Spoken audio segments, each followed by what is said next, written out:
নবম বর্ষে পদার্পণ করল বারাসাতের অন্যতম জনপ্রিয় আমরা সবাই ক্লাবের শ্যামা পুজো। এবছরের থিম শ্রীকৃষ্ণের দ্বারকা, যা দর্শনার্থীদের জন্য এক অভিনব অভিজ্ঞতা হয়ে উঠতে চলেছে। রবিবার খুঁটি পুজোর মধ্যে দিয়ে পুজোর শুভ সূচনা হয়, পাশাপাশি সূচনা হলো শারদ উৎসবেরও। অনুষ্ঠানের শুভ সূচনায় উপস্থিত ছিলেন বারাসাতের সাংসদ তথা বিশিষ্ট চিকিৎসক ডাক্তার কাকলি ঘোষ দস্তিদার। তার হাত ধরেই খুঁটি পুজোর আনুষ্ঠানিক সূচনা হয়।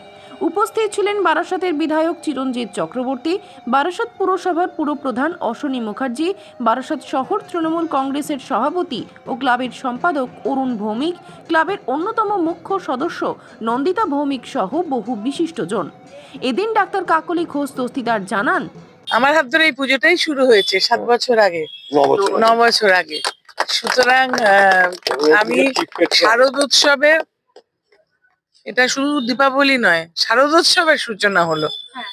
সবাইকে শুভেচ্ছা জানাবো, শান্তিপূর্ণ ভাবে পুজো সম্পন্ন হোক এবং মা আমাদের আশীর্বাদ করুন, এটাই কামনা করব।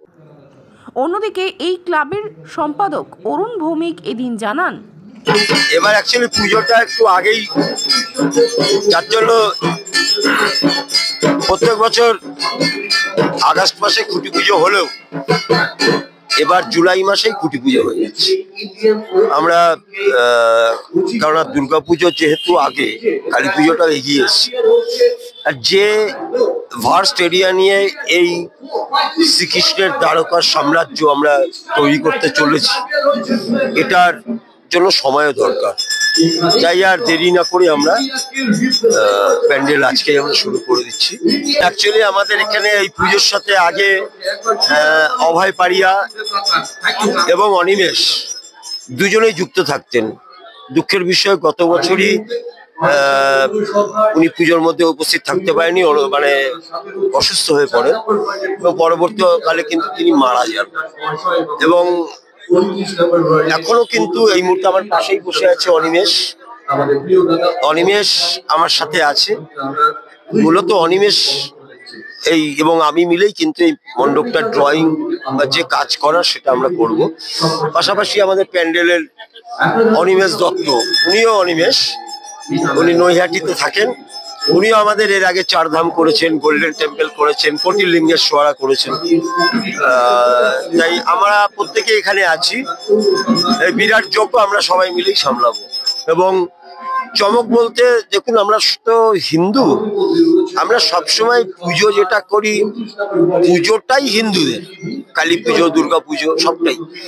তার মধ্যেও একটা সেরম কিছু তুলে আনার চেষ্টা করি যেটা সাধারণ মানুষ দেখতে পায়নি বা সচরাচর দেখতে পান না, এরকম একটা জিনিসকে আমরা তুলে ধরতে চাই। বিগত দিনেও দেখেছে।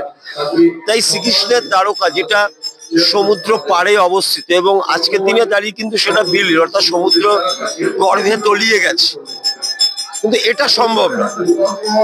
এটা আজকে হয়তো সাবমেরিনে করে গিয়ে বা ডুবুরি দিয়ে হয়তো নিচে নামা যায়, কিন্তু প্রকৃত অর্থে এইরকম একটা প্যান্ডেল মঞ্চস্থ করা, সামনে উপস্থাপন করা সম্ভব নয়। তাই আমরা বিলীন হয়ে যাওয়ার আগেও তো দ্বারকার সাম্রাজ্য ছিল, আমরা সেই দ্বারকার সাম্রাজ্যে কিন্তু তুলে ধরছি।